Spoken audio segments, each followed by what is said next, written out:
주시며 이제 모두 자리에 일어나 힘차게 박수치며 주님을 찬양합시다. 우리들이 싸운 것은 그 아니요, 우리들이 싸운 것은 육체 아니요, 마귀 권세 맞서 싸워 깨쳐버리고 죽을 영혼 살릴 것이세.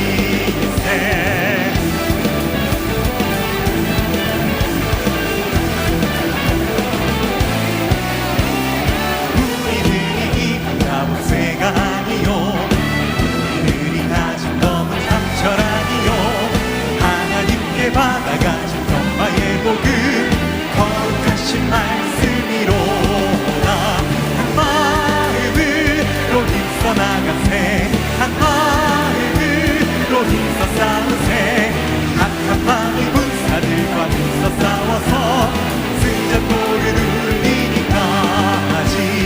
악한 마귀 죄 아무리 강할지라도 우리의 대장 예수 앞서가시니 주저 말고 용감하게 힘써 싸우세. 최후 승리 얻을 때까지. 한 마음으로 힘써 나가세, 한 마음으로 힘써 싸우세. 악한 마귀 군사들과 힘써 싸워서 승전보를 중에 빠진 사람 죄를 뉘우쳐 십자가에 달린 예수 믿기만 하면 위태한 데 빠진 영혼 구원 얻어서 천국 백성 될 것이니세. 한 마음으로 힘써 나가세, 한 마음으로 힘써 싸우세. 악한 마귀 군사들과 힘써 싸워서 승전보를 울리기. 한 마음으로 한 마음으로 힘써 싸우세. 악한 마귀 군사들과 힘써 싸워서 승전보를 울리기까지. 승전보를 울리기까지. 승전보를 울리기까지.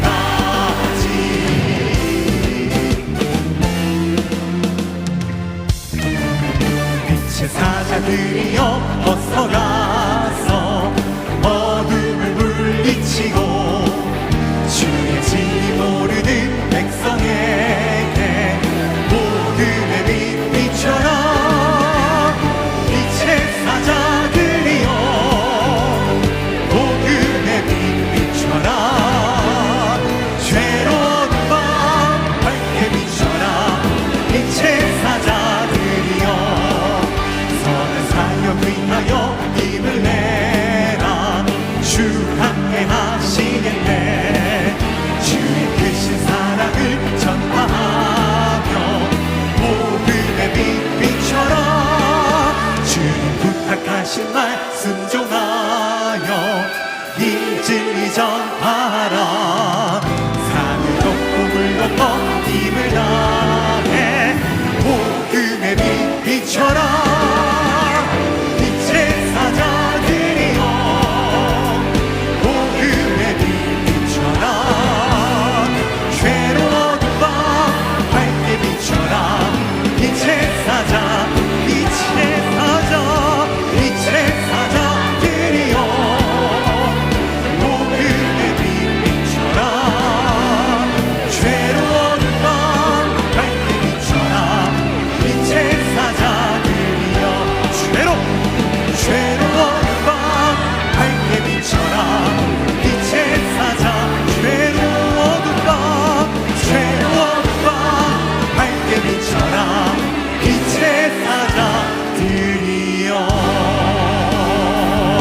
승리하신 주님 찬양합니다. 할렐루야.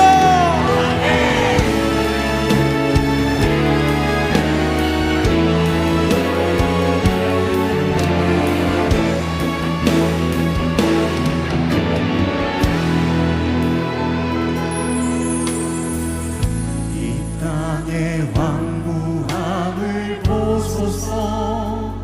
하늘의 하나님 긍휼을 베푸시는 주여, 우리의 죄악 용서하소서.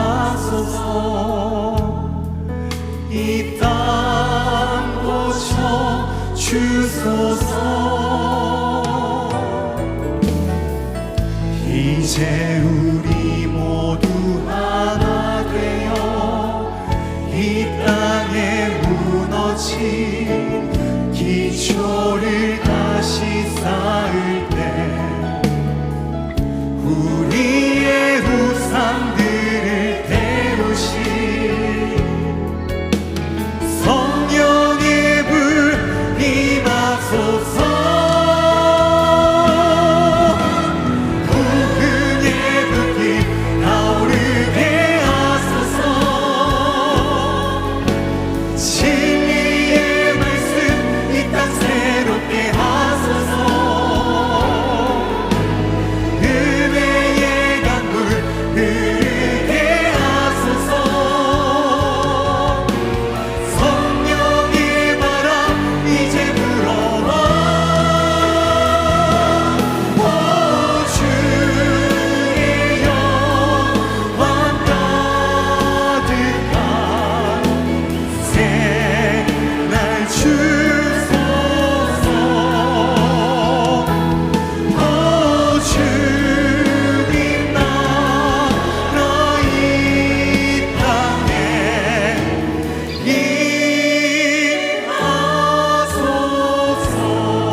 기초를 다시 쌓을 때 우리의 우상들을 태우신 성령의 불 임하소서.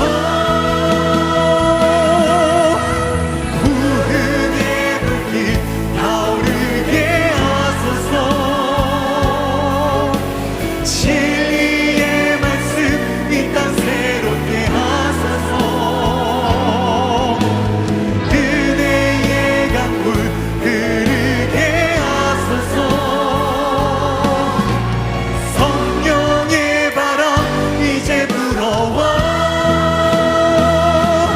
오 주의 영광 가득한 새날 주소서. 오 주님 나라 이 땅에 임하소서. 부흥의 불길 타오르게 하소서. 진리의 말씀 이 땅 새롭게 하소서. 은혜의 강물 흐르게 하소서. 성령의 바람 이제 불어와.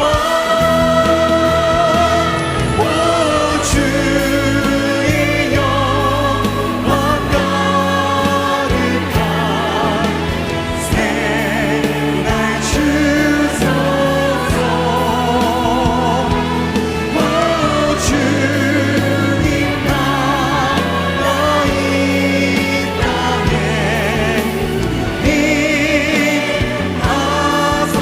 임하소서. 넌 기도를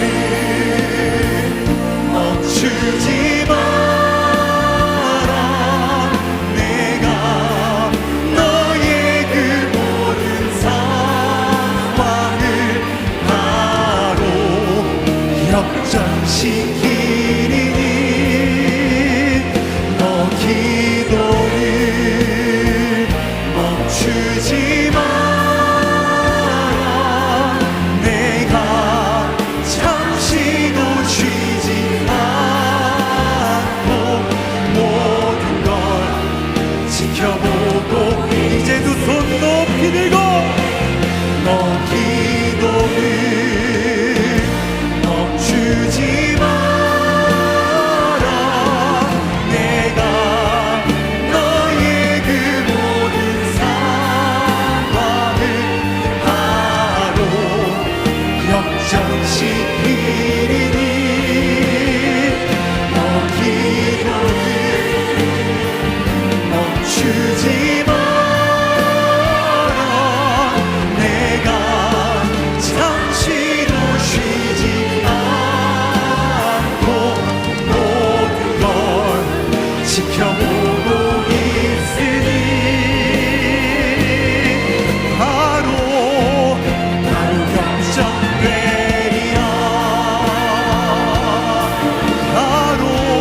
아름답고 찬란했었던 로마 제국이 멸망한 이유에 대해서 많은 학자들이 여러 가지 이야기를 합니다. 정치적인 요인이 있었다, 또는 경제적인 요인이 있었다, 또 외세의 침략, 그리고 많은 전쟁으로 인하여 국력이 쇠약해졌다라는 이야기들도 있고요.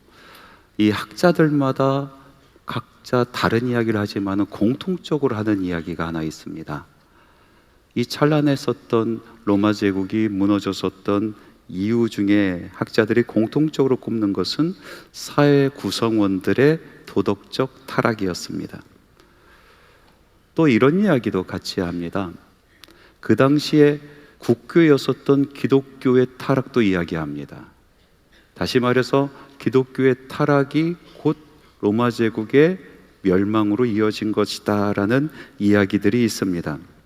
5세기 수도사였었던 살비아누스의 신정론이라는 책이 있습니다. 그가 남긴 책인데요, 그 책에서 이런 사실을 아주 잘 설명하고 있습니다. 그는 이렇게 이야기하고 있습니다. 로마 제국 멸망의 직접적인 이유는 로마 사회의 타락에 있었고, 국교였던 기독교도 여기서 자유롭지 못하였다라고 기술하고 있습니다. 가만히 보면 한 나라의 흥망성쇠가 그 나라의 종교와 함께 가는 것을 우리는 많이 경험을 합니다. 왜 그럴까요? 왜 나라의 흥망성쇠가 종교와 함께 갈까요? 그것은 그 사회를 구성하는 그 핵심, 그 중심의 신성함이라는 것이 있기 때문에 그렇습니다. 여러분 잘 들어보십시오. 우리나라는 법치국가입니다. 이 세상에 있는 모든 나라들은 법이라는 것이 있습니다. 그런데 그 법은 어디서부터 오는 겁니까? 법은요, 양심에서 오는 겁니다. 살인하는 것이 왜 나쁜 것일까요? 많은 사람들, 거의 대부분의 사람들의 양심이 허락하지 않기 때문에 그래요. 그래서 살인은 아주 나쁜 것입니다. 다른 사람에게 거짓말하고 사기치는 것이 왜 나쁜 것일까요? 우리 양심이 허락하지 않기 때문에 그렇습니다. 그래서 사기는 큰 죄인 거예요. 여러분, 법이라는 것은 우리 양심에 기초하고 있습니다. 양심을 떠나 있는 법은 아주 나쁜 법이거나 그런 법은 존재하지 않죠. 그러면 여러분 조금 더 생각해 봅시다. 이 양심은 어떻게 시작하게 되었을까요? 이 양심을 이루는 근간은 무엇일까요?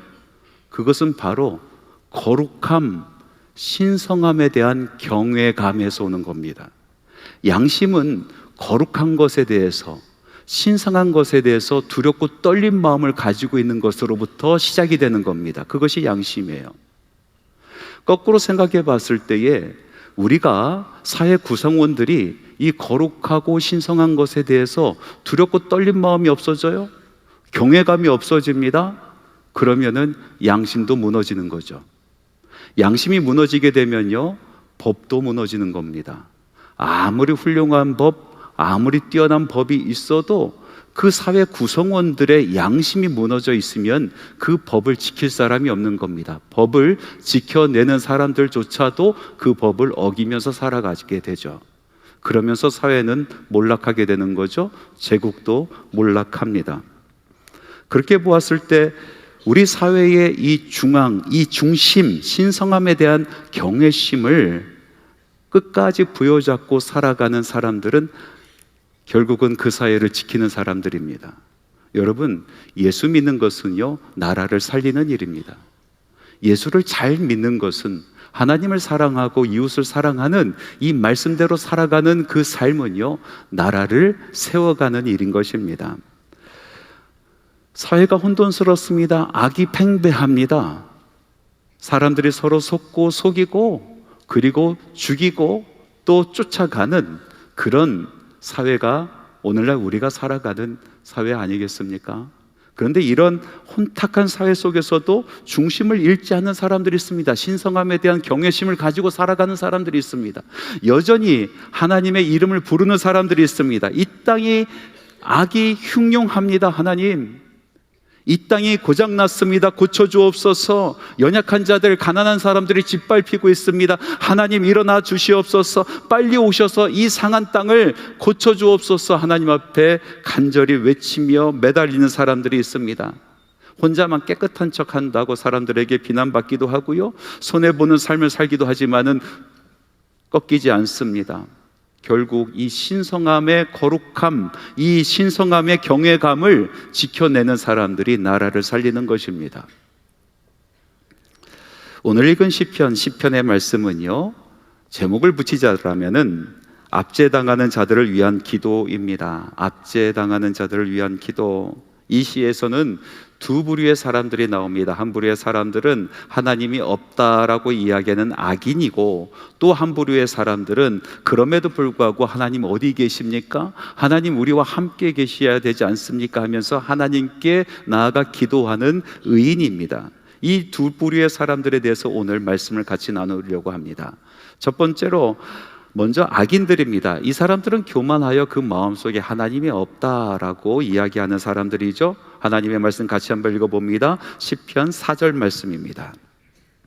악인은 그의 교만한 얼굴로 말하기를 여호와께서 이를 감찰하지 아니하신다 하며 그의 모든 사상에 하나님이 없다 하나이다. 이 말씀을 들었을 때 우리는 언뜻 이거 무신론자들이 하는 이야기구나, 그런 생각을 하게 됩니다. 그런데 말씀의 뜻은 그렇지 않습니다.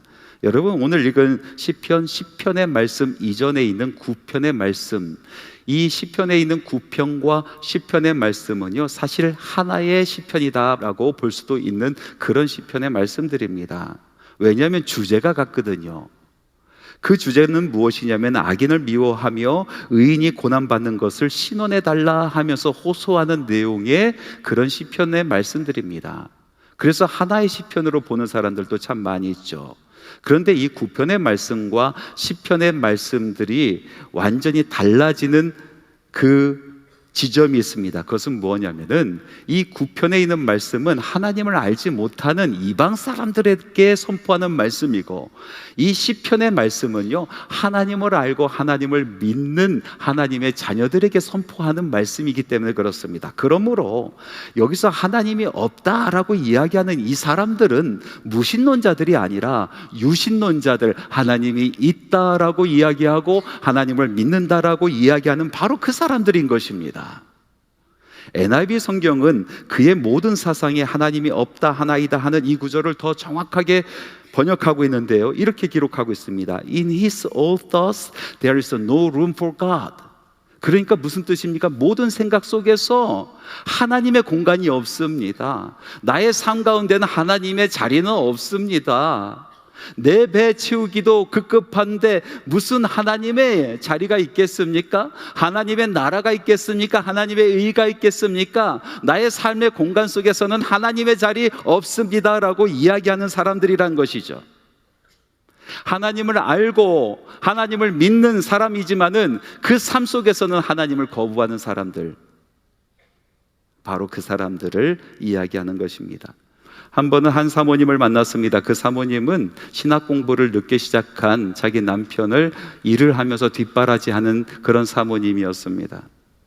신학 공부를 하려고 하면은 풀타임으로 공부만 해야 되거든요. 그러니까 벌이가 없으니까 사모님이 일터에 나가서 돈벌이를 하고 있었던 것이죠. 그분이 일하는 가게는요, 제가 너무나 잘 아는, 제가 사역했었던 교회의 아주 성실한 집사님의 그 사업장이었어요. 그래서 제가 이 사모님에게 이렇게 물어봤습니다. 사모님, 조금 힘들긴 하겠지만은 그래도 너무나 좋은 집사님의 가게에서 일하니까 행복하시죠? 그랬더니 사모님이 대답을 안 해요.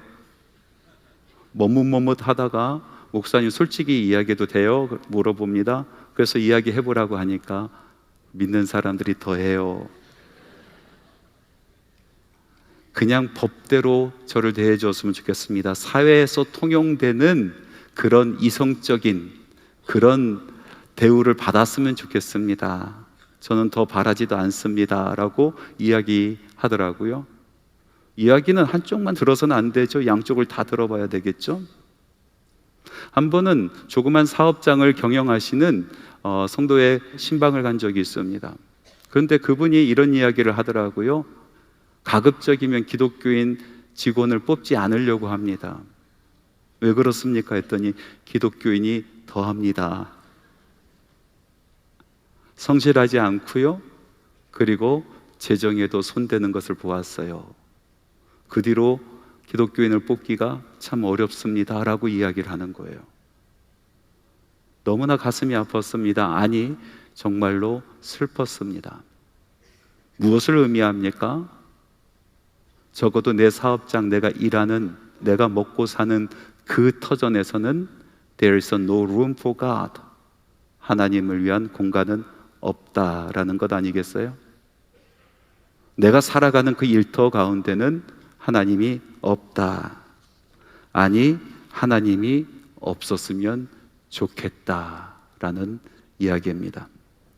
상황이 이쯤 되니까 탐욕에 눈이 멀어서 우리 중심에 하나님이 계시고 우리 삶의 한가운데 하나님이 계셔야 되는데 탐심이 그 안에 자리를 차지하고 있으니 그의 삶은 어떻게 되겠습니까?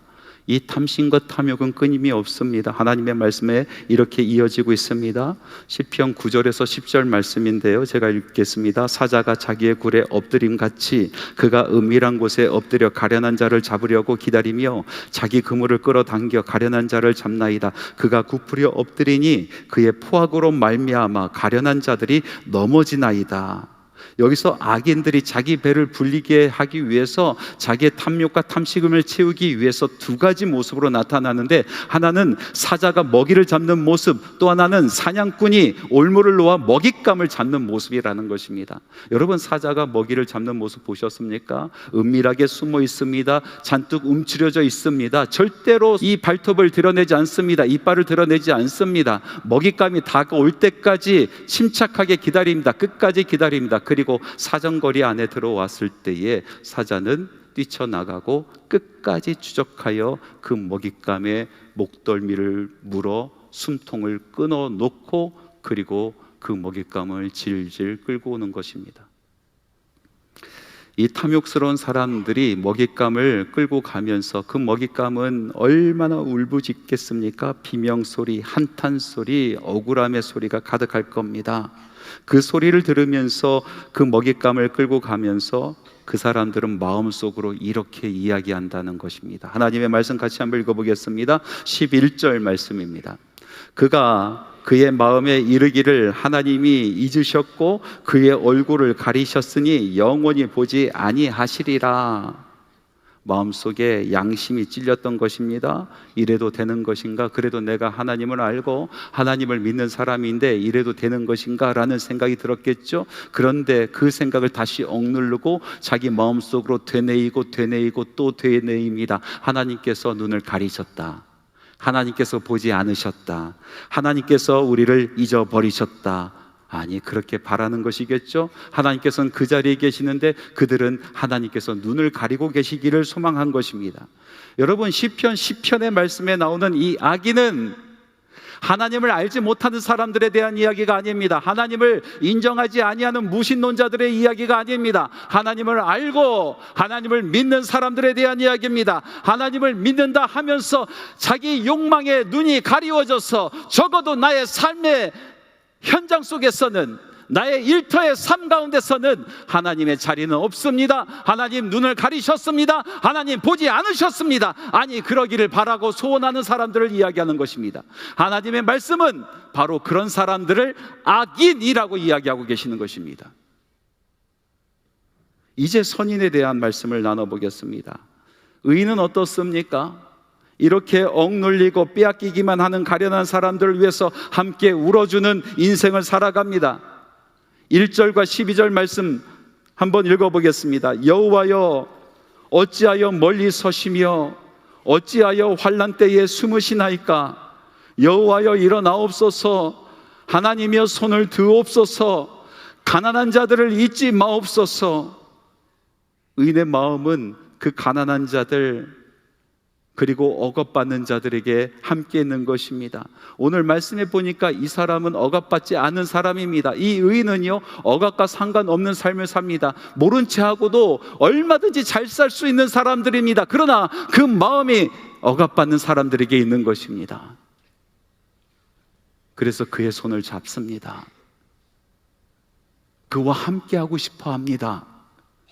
그를 위해 대신 울어주고 기도조차 하지 못하는 그 영혼을 끌어안고 하나님 앞에 나가 기도하는 사람들이라는 것입니다. 또 오늘 말씀에 보니까 의인은 이 가련한 사람들을 위해서 하나님의 나라와 그 은혜의 해를 대신 선포해 줍니다.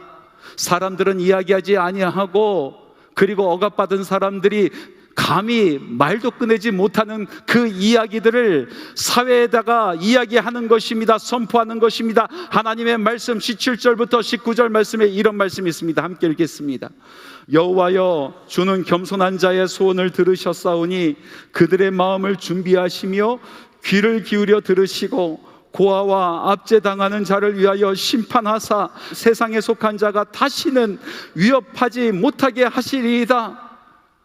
악인들에게 질질 끌려가며 처절한 울음소리밖에 내지 못하는 그 사람들과 함께 울어주는 것뿐만 아니라 그 사람들이 이야기하지 못하는 것을 대신 선포하는 것입니다. 불의한 세상을 향하여 목소리를 높이는 것입니다. 하나님께서 가만히 계시지 아니하시리라.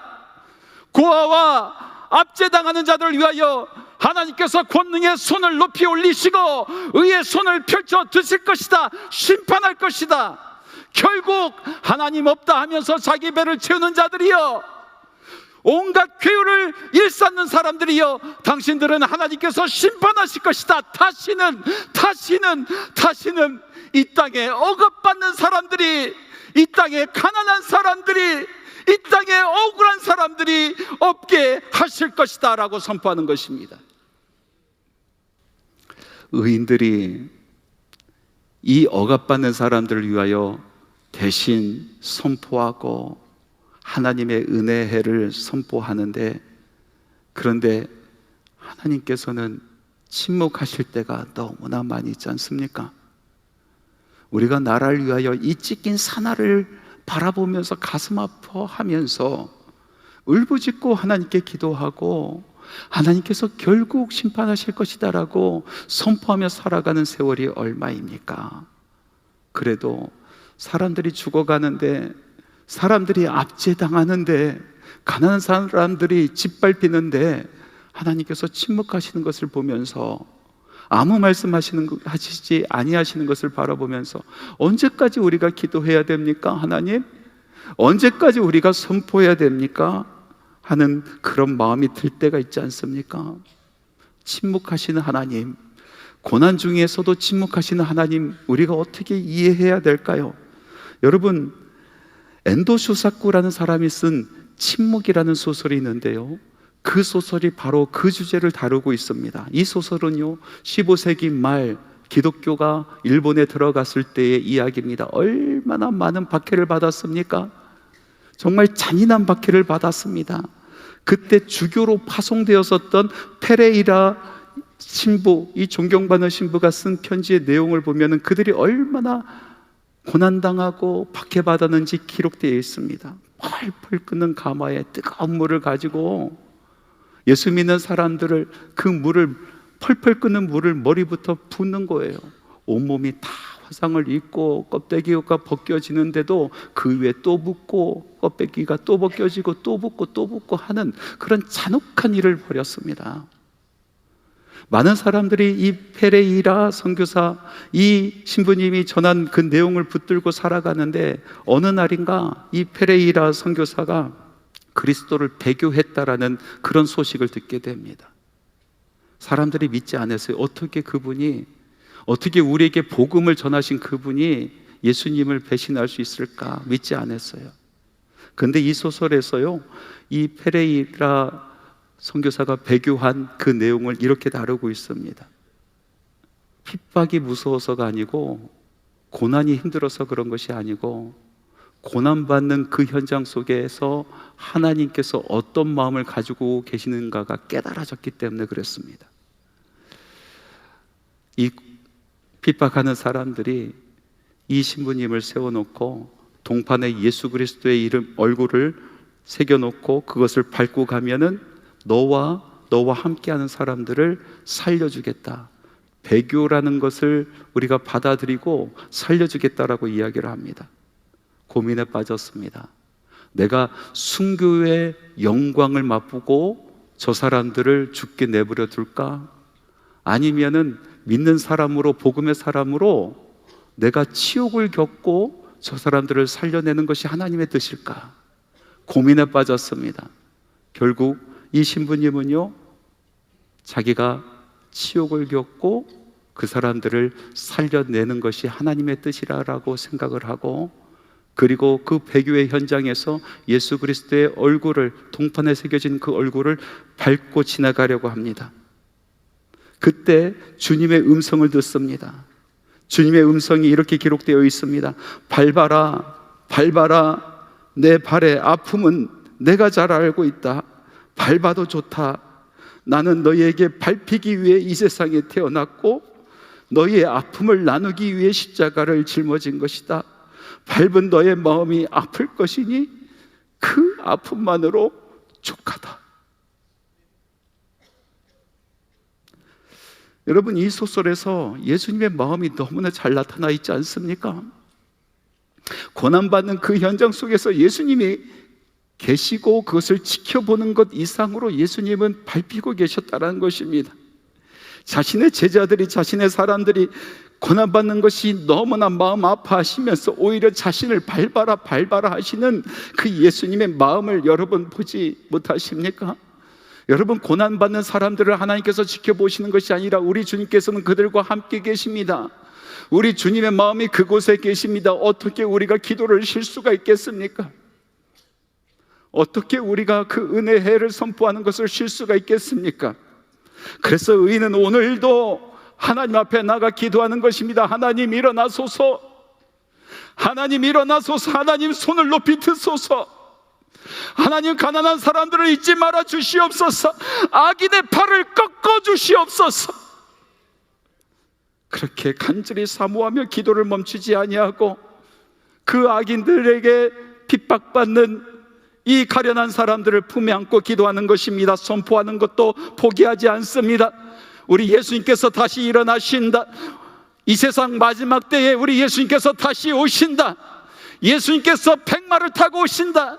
좌우의 날성 검이 입으로부터 나오시는 바로 그분, 십자가의 보혈에 그 피 묻은 옷을 입으신 바로 그분이 철장의 권세를 가지고 이 땅을 심판하러 오신다.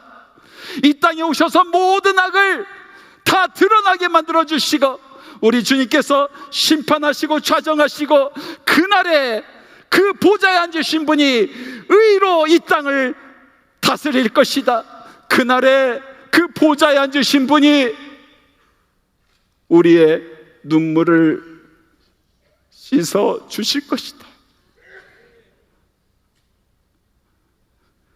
여러분, 거룩한 것에 대해서, 신령한 것에 대해서 경외함을 가지고 있는 성도들은 포기하지 않습니다. 세상이 악해져 가고 점점 그 악이 흉흉해져 가고 이 땅이 찢겨져 나가더라도, 다른 사람들은 다 포기하더라도 마지막까지 일어나서 하나님의 이름을 부르는 사람들이 참된 하나님의 사람이요, 의인이요, 마지막까지 주 예수 그리스도 다시 오실 그날 심판주로 오시는 예수님을 바라보는 사람들이, 그리고 그 말씀을 선포하는 사람들이 바로 하나님의 사람들인 것입니다. 하나님께서 말씀하십니다. 만일 너희들이 선포하지 아니하면 돌들을 들어 내가 선포하게 하리라. 사랑하는 성도 여러분, 세상을 바라보니까 너무나 악하죠. 뉴스를 들어보면 참 이런 일이 어떻게 있을 수 있을까, 그런 생각을 하게 되고요. 우리가 살아가는 우리 삶의 현장 속에서 너무나 악이 흉흉한 것을 바라보면 가슴 아파합니다. 이제 사람들이요, 성스럽고 또 거룩한 것에 대한 두려움이 없어졌어요. 두려워하지 않아요. 거룩한 것을 두려워하지 않습니다. 양심이 무너져 내려가고 있습니다.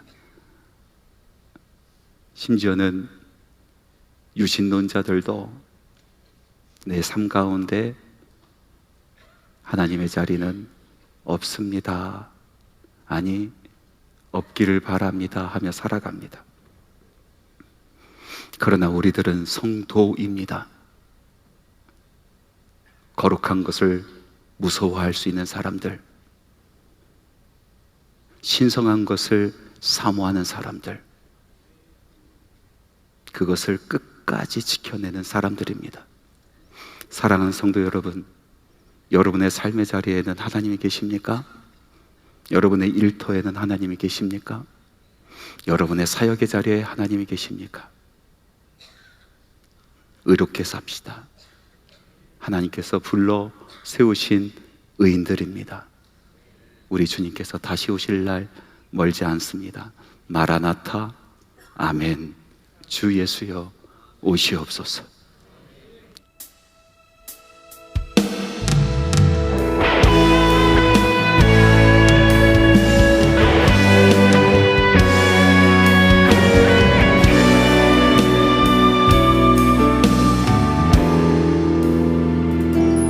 나의 백성이 다 겸비하여 내게 기도하며 나의 얼굴을 구하여서 그 악한 길 떠나며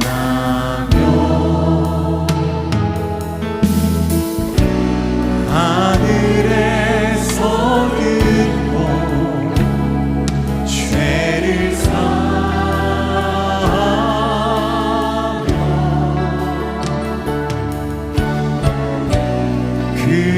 그들의 땅을 곧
예수 그리스도의 은혜와 하나님의 사랑하심과 성령님의 교통, 충만, 위로, 동행하심이 오늘 말씀처럼 압제당하는 자들을 가슴에 품고 기도하고 하나님의 나라, 그 나라를 신원하며 소원하고 선포하는 주님의 사랑하는 자녀들의 사역 가운데, 그들의 삶 가운데 지금부터 영원토록 함께 하시기를 간절히 축원하옵나이다.